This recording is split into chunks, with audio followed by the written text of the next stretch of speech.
2024, English VTubing faced the biggest drama it could have experienced, the termination of Selen Tatsuki, which resulted into the rapid destruction of Niji as a brand.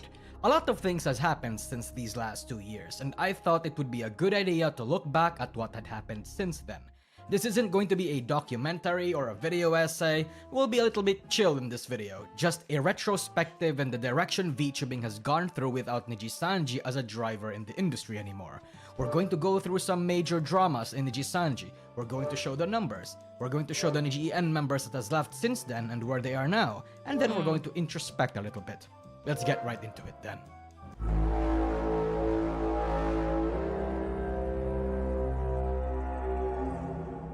Let me give you a timeline of events throughout 2024 up till now. In early January, Pomu Rainpuff decides to graduate, citing missed opportunities and the whole disagreement with management spiel. This was pre-Selengate. There was already a brewing dislike for Nijisanji at the time, but it still had a lot of goodwill, and their numbers weren't that bad still. During this time, Selen has been absent for a good while, which prompted a response from Nijisanji when she wasn't going to be able to appear for Anime Impulse in mid-January.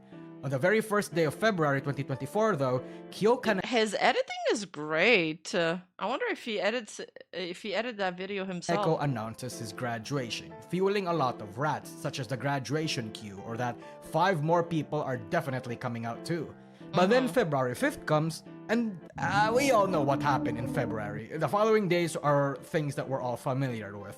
Riku says negligible, their stock tanks, Hype cancels their collaborations with them, the black screen stream, Riku apologizing, the termination goes mainstream, among many other things. The story does not need...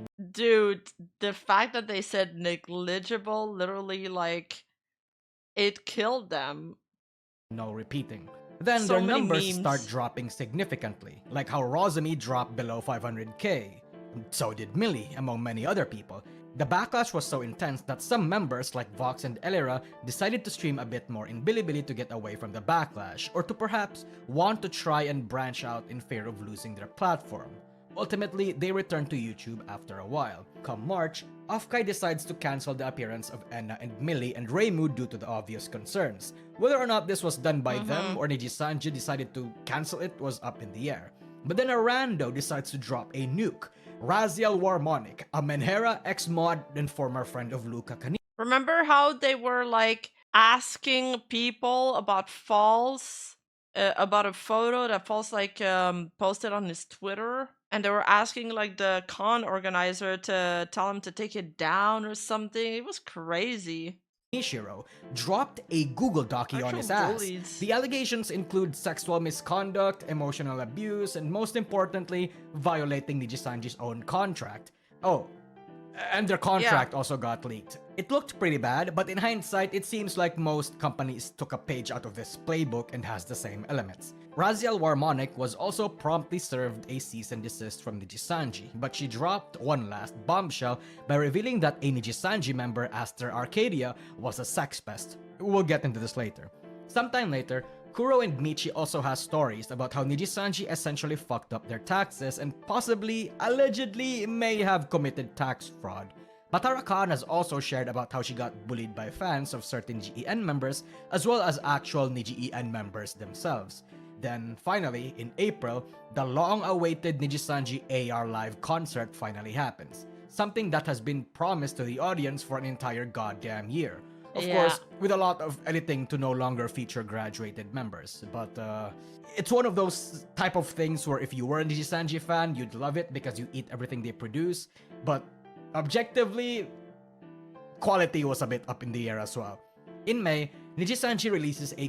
It was also like a concert that was supposed to happen, I think 1 or 2 years before, but that kept getting delayed and rehashed, which is wild. And then do you guys remember that VTuber news article that was like deep throating them, saying it was the best VTuber concert ever made? That was crazy. Regarding that matter, I saw a Reddit post saying where the OP was saying that like he read again some VTuber news article and they're doing a recap of VTubing in 2025 and they seem like super biased for Nijisanji. And I'm curious because I think the owner or editor of VTuber News, stopped by on the stream a couple times and he seemed nice. I'm curious where that bias comes from and if it's true. It'd be worth looking into it. Co-ed generation, The Nouth, which had Clara, Ryoma, and Twisty. Ryoma had a drama where schizos in r/Nijisanji thought he was the creator who scammed their fans, but turns out that wasn't the case and retractions had to be done. Oh, and remember Twisty. She is a surprise tool that will help us later. Yeah. Another concert-related affair, in June 2024, they were set to perform a 3D concert in LA during Anime Expo, but because ticket sales were so low, it was promptly cancelled. I ran the narrative that the reason that such a big fucking English agency like Nijisanji would have low ticket sales in NA was because of two reasons. One, because of Selengate, and two, because most of Niji-EN's audiences were female. Most of those females were in Asia, and while yes, they did have a large male EN simp fanbase, they only gathered around particular female talents like Selen, Pomu, and Scarlet. Reason number one was why those said fanbases didn't come. A month later in July, Kunai Nakasato goes on a hiatus which led to a graduation without a graduation stream, leaving their gen which Nijisanji didn't even give enough fucks to name, promote, or really even support. And then in August, Hex Haywire decides to graduate as well. This time, the separation was amicable. In October, Victoria Brightshield announces her graduation, and the days leading up to her final stream, she had an interesting choice of words when expressing her utter contempt towards the company. It basically boiled down to Nijisanji sucking, and they also sucked out of the fun of streaming and content creation for her, to a point where she doubted continuing to pursue it. Then in December, Nijisanji launched a third-party investigation into sexual misconduct accusations from within the agency, which with led people nowhere. cheering that Nijisanji is finally doing something for the betterment of the talents. What prompted this was false ID, as he had reported more information about Aster's alleged shenanigans, one of which was where he offered to a redacted talent that they'll fly them out to Japan to do some sexual shit. And when this was reported to the company, management decided not to do anything. Huge fucking bombshell right there. Nijisanji didn't want to end their year without another management disaster. Now, the person who did this leak, as we all know, was Twisty, whose time in Nijisanji seemed to have been hellish. Aside from sexual harassment from Aster, her outfits got leaked outside the company by another Nijisanji member, something that she really holds a grudge for. More fuel for the bullying allegations, I guess. Then the next year, January 2025, Twisty came back for her birthday event temporarily and with open arms from her audience. A Google Doc against Vox Akuma also got released in the same month, and as organized and properly formatted as it was, the doc was dogshit in terms of proof and clarity. We read it on stream, cringe stuff that he did for sure, but it was so long ago that legit it didn't fucking matter. Like, they were grasping at straws. A cleaned up but regurgitated version of a prior Google Doc. In February 2025, the anniversary month of Selengate, there was no drama, but there was Nijifest 2025, and they teased the 11th generation of Nijisanji EN. That gen's name is By the Beat, an all-male group that was set to debut literally the next month. And all things considered, even with the drama, By the Beat was still successful. They did debuted in March 2025. Yes, they did not have the same kind of numbers that Noctix, Iluna, or even Exolay had, but they were still successful even to this day. They managed decent numbers, some of which even surpassed their senpais. In April 2025, Noctix member Folger Ovid announces his graduation. This was a huge blow, but it was a graduation that was very drama-free and, dare I say, professional. I don't recall any sort of They also made sure to keep away from... They were kind of strategic with who they collabed with. Rage or even videos covering the situation with any sort of negative connotation. But in that same month, Ike Eveland graduates fucking immediately. This was an even bigger blow, because this was a Luxian member, literally one of Nijisanji EN's top 5 assets, and he was just deciding to dip. It was sort of a complete opposite to Folger, but the immediateness of the graduation was what got people's attention. The next month in May, Folger graduates, but then Kotoka Torahime from Exolay graduates too.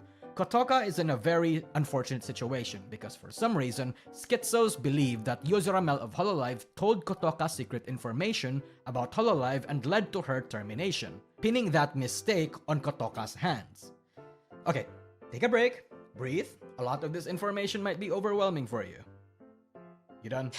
Okay, because literally in the next month, a friend of Twisty decides to leak a recording where she was ranting about all sorts of things, which includes a few minor subjects like hating an Indian guy called Epic and hating his kind. Dude, she is the most unlucky person. It's crazy. Like, it's somebody's been targeting her for sure. To have that video come out there was wild. I think that might be racism, that she hates trans people, and that she thinks men are mentally ill and insulted her own fan base, and then others withdrew their support for her from the general VTuber audience. While people feel bad that she's being treated like this in Nijisanji and that she got sexually harassed by Aster, some people felt put off by how spiteful she seemed to be. She did that to herself, yes, but also she surrounds herself with like the worst people. To be able to continue supporting her. Speaking of Aster and Twisty, remember in December in 2024 they did that whole third-party investigation thing? Well, it's been 6 months. And TBH, she's been taking accountability and has apologized for what she said. And has, you know, put on a good effort to turn the ship around. And she even told some people like in her audience that it was not based and stuff. Like she's doing a lot more than a lot of VTubers are doing in regards to that I've been seeing on social media. And nothing happened. What did happen though was Nijisanji terminating Twisty after her recording leaked, citing discriminatory speech. Now, while you might agree with this decision, some others did not, you might feel put off about how Nijisanji treated this. With all the bullying allegations, the racism allegations, sexual harassment allegations, and multiple talents like Luca violating contract terms, you're telling me Nijisanji is ignoring all of that, but decides to fire Twisty? It felt like Nijisanji already hated Twisty and just needed a reason to terminate her. Some would even frame this as Nijisanji protecting actual sex pests from within their own company. Twisty would come back with a vengeance. It was definitely them using this excuse to terminate her, so without having to mention the Aster allegations. So, as she did a black screen stream addressing her own drama and confirming that, yes indeed, Aster Arcadia was behind her sexual harassment, that there were multiple women outside and within Nijisanji that were victims, and that the company itself was protecting him, even as far back as July of 2024. Huge! And this whole thing finally resulted in Aster Arcadia being separated from Nijisanji in July 2025. Separated, not graduated or terminated, separated. This wet noodle of a graduation was so bizarre that one has to wonder why the hell Nijisanji was protecting this predator so much. Like, I don't understand why they wouldn't just terminate him. He's a brand risk. He was not streaming. He wasn't earning that many money. There's no business reason to keep him. Hey, maybe Aster knows something we don't. In August, 2 graduations hit the tower, Reimu Endo and our beloved Rosemi, both effective in the same month, both citing disagreement with management. Nothing much happened in the next few months until Ike Evans' ex decides to drop a nuke. This person, Barilof, decides to make a black screen video alleging a former Nijisanji member was being a whore to her ex-boyfriend Ike and for doxing her. This Nijisanji member was Reimu, who again just graduated a couple months prior and had reincarnated into her new form, Mari FD. Mari decides to counter this with a Google Docky, saying that she didn't whore herself out to Ike and already apologized for appearing to do so, and that the extent of the doxing was just Mari saying that Barilof was a Manhera in her private account, no mentions of names or anything. Barilov goes Manhera on Twitter for a bit before eventually making a response doc. Mari FT did not bother responding to any of this anymore because at the end of the day, Barilov's thesis was doxing and harassment since there was no proof of such, so the drama died from here. Though the side information was the more notable parts of this drama, the docu exposes a lot of interesting things about Nijisanji, such as Ike being bullied within the company. The dog did like sustained damage. That was the biggest reveal of the year almost. And that combined with the information Twisty gave, like, it uncovered a lot of the things going on at Nijisanji. And it's kind of a chain because they all bounced off each other. We wouldn't have been able to put the points together if it wasn't for like what other people had said, like Raziel, Twisty, this guy, you know, all the little testimonies put together is how we connected the dots. It's crazy. Vox and Reimu being in a relationship, Vox And being Quinn, a man whore cheater, true, and Quinn too. Yeah. and confirmations of favoritism within the company. Shortly after this disaster fest in November, Ike Evelyn then decides to come out of the woodworks and collab with Dokibird. This is important because Ike was one of the 3 people that was part of the Selengate Black Screen stream. Yeah. He cites that he has been fed false information and pressured to go with them as the reason he went up there with Vox and Elira. Again, confirming a bunch of rats that management was lying to the talents, kind of like the Vtuber situation, He doesn't where they were bad-mouthing the talents that were leaving. know if he will be a streamer again, but he's going to take some time away from it. And then in December, Rosemi, in her PL, Fuzukimiki, expresses hesitation in becoming a streamer again, but ultimately decides to commit and fully come back. In the same month, Renzotto holds his first 3D concert, which featured a lot of bangers and surprising names. So at least 2025 ended in a slightly positive note for Nijisanji. And then in 2026, nothing really happened so far. So those are the timeline of dramas that happened within the company. Well, on the EN side, yeah, okay. That's a lot of graduations, but if you haven't caught up with the Nijisanji, you might be asking how they are doing now. Since 2024, we have 13 Nijisanji members who graduated. We're going to go into their PL and see what they're doing and how they're doing. Pomo is mint, I'm sure we all know that, and she is doing better than ever. She seems happier too, and I like this development because Pomo originally wasn't even sure if she still wanted to be a streamer. Mint is actually popping off sponsors, opportunities-wise. After her departure from Nijisanji, and now she's having the time of her life. New friends, new brand, new fresh eyes to witness her reach her full potential as an idol streamer VTuber. Kyo Kaneko also has an interesting development. At first, he pursued VTubing, but after a while, he detached himself from that sort of branding and is committing to being a flesh streamer. He says he doesn't feel welcome in VTubing, that he's like a scapegoat for things he isn't responsible for. Though he also says that his on-screen content does better for him in the algorithm, and he doesn't want to do the whole deep-voiced hot guy thing that's very popular as a male VTuber. He's doing variety content right now, averaging 100 to 150 viewers. Selentatsuki, I don't need to give you an update on Selentatsuki. Hex Haywire now goes by Kairio. He mostly streams on Twitch, averaging 400 to 600 live viewers. Most of his content is indie, narrative-focused games, then a little bit of yapping. Yes, to people that might ask, he still does that whole deep voice thing, so his content is He's got the pirate software mic, dudes. Primarily for women still. Kunai Nakasato is now Sunnysplosion under Glitch Stars. She makes variety and react content, averaging 200 to 400 viewers, though her reaction content on an alt channel is perhaps the most notable thing She's doing well on the react, it's crazy how well react content does, especially for like comedy videos. Numbers-wise, with some react videos reaching up to hundreds of thousands of viewers per. She's still doing well, I'd say, though at the recording of this video, Sunny she's stays been winning absent for almost a month. Victoria Brightshield now goes. I thought Glitch Stars dissolved, but I honestly I didn't keep up with that, so I don't know. I don't know. Goes by Mogu Ghost under Glitch Stars too, considering she and Kunai were genmates. She averages 300 to 400 viewers, and she does a lot of variety gaming. She uploads her Yap sessions and highlights on YouTube. Fulgur Ovid reincarnated a few months after his graduation. He is now... I don't know how to pronounce this name. He averages 300 to 400 viewers, though he streams on YouTube instead of Twitch, and his content is mostly storytelling and lore videos from what I can tell. Ike Evelyn goes by Sandu is bored. Oh, Glitch Star is still going, but they still have they just had a couple members leave. Okay. Sunny left Glitch Stars and became an affiliate. Got it. But he has stated that he is taking a break from streaming, so he hasn't really uploading anything or made content aside from the ones that he's already made before.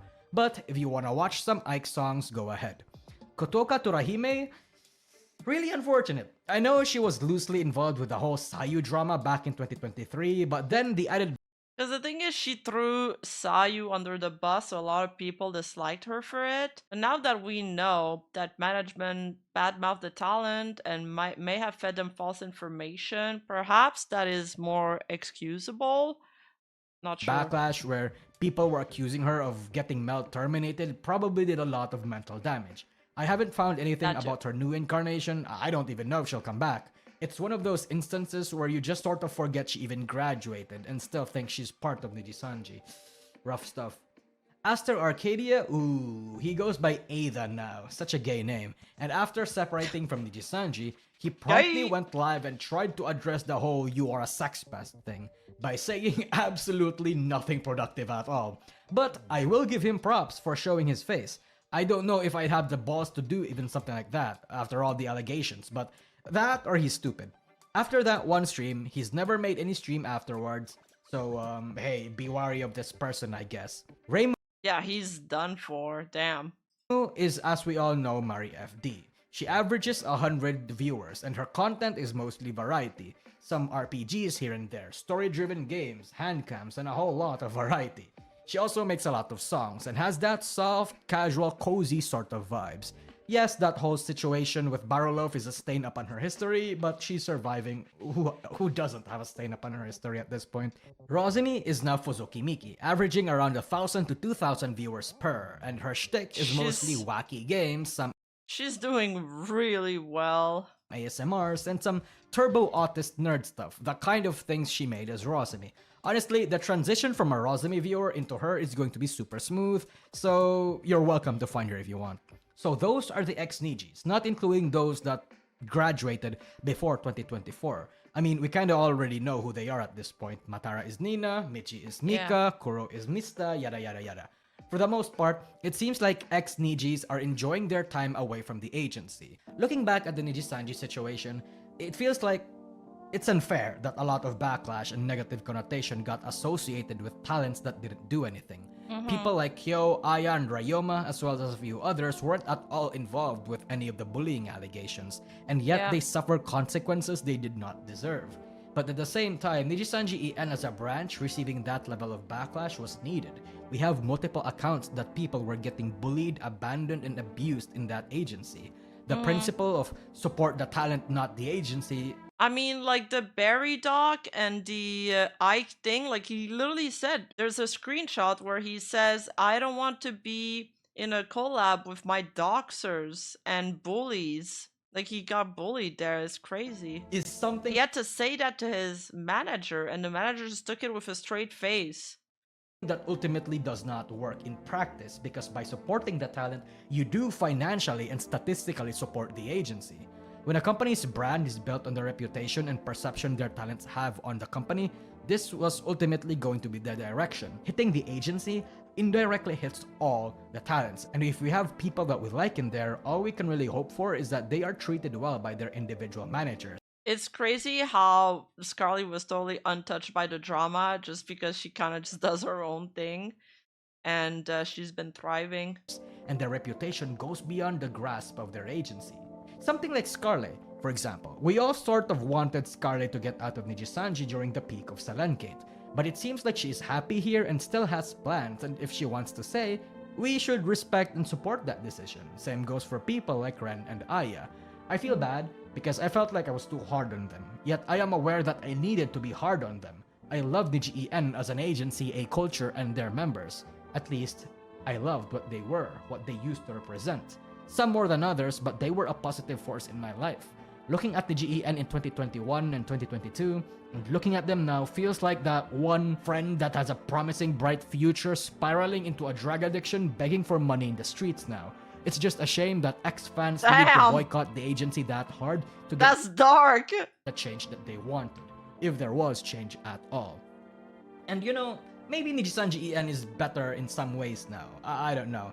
It's a hard sell to convince an ex-fan to watch Niji EN again consistently. With a lot of the core members gone and the culture torn apart, it's difficult to not be disillusioned and difficult to buy into their content. But maybe that's the strat for Nijisanji. Maybe it's not to get back the viewers that they lost, but to find new ones that they haven't reached yet. To create a new culture and tear apart that veil of disillusion. Yeah, I think so. I think that's the way to breathe life into the company again. Not through collabs and events, but a new identity. Back then, Nijisanji used to represent a generalist culture, an agency culture where it felt like the talents could do anything with little oversight. A stark contrast to Hololive's seemingly controlling and suffocating nature. Now, we know that was just what it was because they ultimately weren't managed properly at all. I wanted to end this video looking at the current numbers of Nijisanji members. And I did. If you were a member of the channel or the Patreon, there's a version where I do, but I wanted to leave the video on a neutral note. Still, go ahead and do that. Sub now, sub now, sub now. Nijisanji JP will be fine. Nijisanji EN, hard to say. I think they'll need a big moment to gain their footing again, and as an ex-fan, I think I'm one of the very few people that is low-key rooting that they'll make a comeback. This time without McDonald's and Starbucks drama for Scarly. Yeah, but those drama made people sympathize with her more than turn away from her. And same with Rosalie. Rosalie also had some backlash for the McDonald thing. Because she used that McDonald asset, remember? She didn't even she just used an asset. She didn't even eat there. This is crazy because the whole premise of the boycott was that you shouldn't spend your money there. the bullying cliques or the protecting predators or the management abuses. I don't expect or want Nijisanji to be the perfect agency. No agency is. I just want them to be better than what they were. To no longer be the environment that bred suicidal thoughts and sucked the fun out of streaming for others. I want Nijisanji to be great again. Hi, thanks if only the McDonald's haters knew about the big arch. for watching the video. You see these boards? They are really nice boards, and you get to be on them if you become a member or sub to my Patreon. Exclusive videos, uncensored videos, early videos are released there first before anywhere else. And, I needed to pay my groceries. So, thank you. Watch another video now. Bye-bye! Nice video. I enjoyed this. It's great. Why do I know about all of these things? I have the most useless knowledge stored in my brain. Hey, you! Don't forget to like and subscribe and hit that bell button. And I'll see you in the next video.